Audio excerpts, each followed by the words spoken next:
Discipulado 1, tá bom? Então nós vamos falar um pouco hoje sobre esse assunto, que é evangelismo e as armas espirituais. Antes disso, nós vamos ler a passagem de Romanos 10, do 13 ao 15, que fala muito a respeito desse assunto, né, do evangelismo e das armas espirituais. Diz assim, no versículo 13, porque todo aquele que invocar o nome do Senhor será salvo. No 14 diz, como pois invocarão aquele em que não creram? E como crerão naquele de quem não ouviram falar? E como ouvirão se não há quem pregue? Já o 15 fala assim, e como pregarão se não forem enviados? Assim como está escrito, quão formosos os pés dos que anunciam as boas novas. Então, meu irmão, essa aula de hoje é para falar sobre a evangelização, né, e a batalha espirituais, as armas espirituais.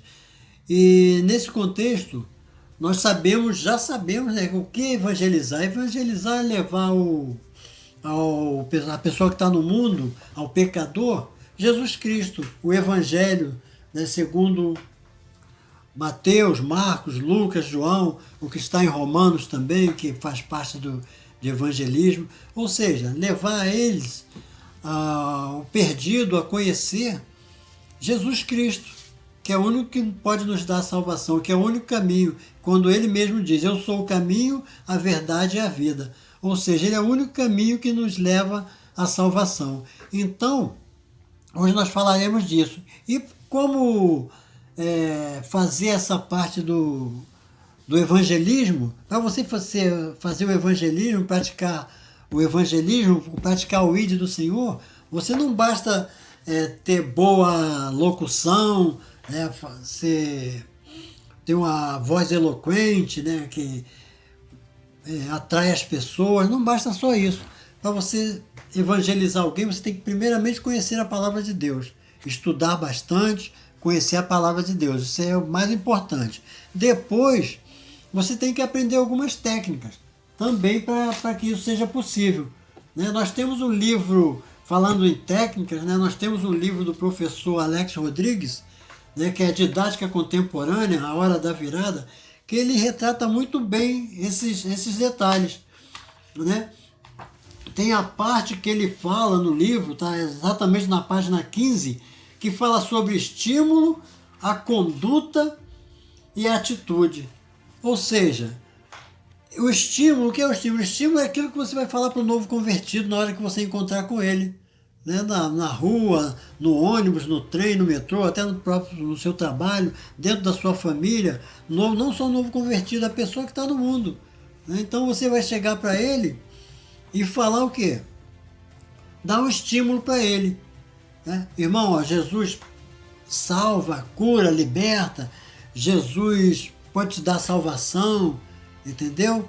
Jesus é o único caminho para você chegar ao reino dos céus. Então você vai dar um estímulo para ele. Aí a conduta é como ele vai se portar mediante o que você expor para ele.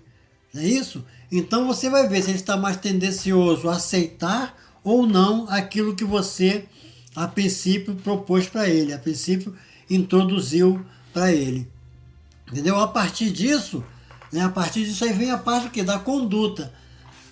Não, aí é a conduta. Aí a partir disso vem a atitude. A atitude dele aí não depende mais de você. Depende somente dele. Né? Mas isso é bem explicado aqui no livro do professor Alex, né, que é o estímulo, a conduta e a atitude. Estímulo é o que você dá para a pessoa, proporciona para a pessoa. A conduta é como ele vai se portar diante disso que você passou para ele. E já a atitude só depende dele, tá bom, meus irmãos? Então não basta você saber como fazer, mas também por que fazer, por que evangelizar. Né? Por que você vai evangelizar? Né? Quando você vai evangelizar, não basta saber como fazer, usando essas técnicas e tal. Né? Inclusive, tem uma parte que fala sobre comunicação nesse livro, que fala sobre o código Qual o código que você vai usar quando você for conversar com a pessoa, quando você for conversar com esse novo convertido? Você não pode chegar para ele falando em línguas estranhas, né? Ou se você vai falar com uma pessoa mais jovem, não vai chegar para ele e falar cheio de gírias. Ou então, naquela linguagem totalmente coloquial, que ele não entenda. Você vai falar numa linguagem mais branda, mais acessível para ele, certo? Ou seja, você é o interlocutor e a pessoa vai ser o receptor da sua mensagem. Entendeu? E para essa mensagem ser bem aceita por ele, o código tem que ser um código que seja acessível a ambos. Entendeu? A você que está passando a mensagem e a ele que está recebendo essa mensagem. Então, esse livro do professor Alex, além de outras coisas, ele trata dessa parte também que é muito interessante. Quem não adquiriu esse livro ainda, não perca a oportunidade, que é um livro muito, muito bom. Didática Contemporânea e a Hora da Virada. Não estou fazendo aqui nenhuma propaganda, né, gratuita, mas é porque realmente eu leio o livro, eu pesquiso, várias aulas que eu vou ministrar, eu faço pesquisa nesse livro para me adequar. Tá bom? Então, por que evangelizar? Não basta saber como fazer, mas também por que fazer. Quando você pega lá... Por que eu digo isso? Porque quando você vai chegar para a pessoa, você não vai falar qualquer coisa.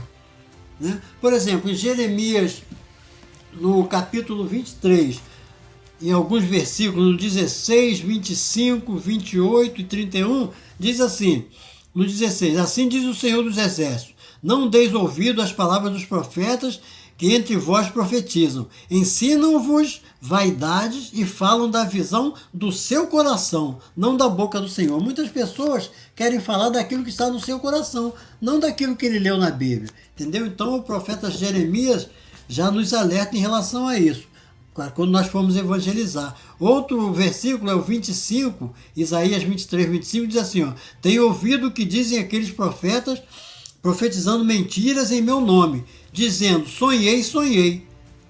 Pô, sonhei, sonhei. Você chega para a pessoa falar, eu sonhei que isso, assim, assim, assim, que pode acontecer com você, não, mas qual é o embasamento bíblico que você tem para isso, para ele?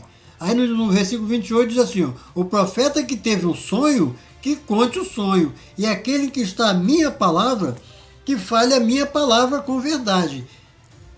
Então, se você sonhou, beleza, você sonhou, você fale do seu sonho, mas não deixe de falar a palavra do Senhor, com verdade. Já no 31, no versículo 31, ele diz assim, eis que eu sou contra os profetas, diz o Senhor, que usam de sua língua e dizem, ele disse. Né? Muitas vezes a pessoa chega para falar, para passar mensagem e diz assim para a pessoa, ó, Jesus manda te dizer. Mas manda te dizer o quê? Você tem que ler a palavra para a pessoa que está no mundo, ele não conhece, você tem que ler a palavra para ele saber que Jesus realmente está mandando dizer aquilo. Amém? Agora uma pergunta, qual é o valor de uma alma?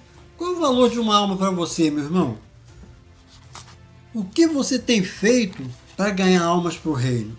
Lá em Lucas 15, 7 diz assim, ó, digo-vos que assim haverá alegria no céu por um pecador que se arrepende, mais do que por 99 justos que não necessitam de arrependimento.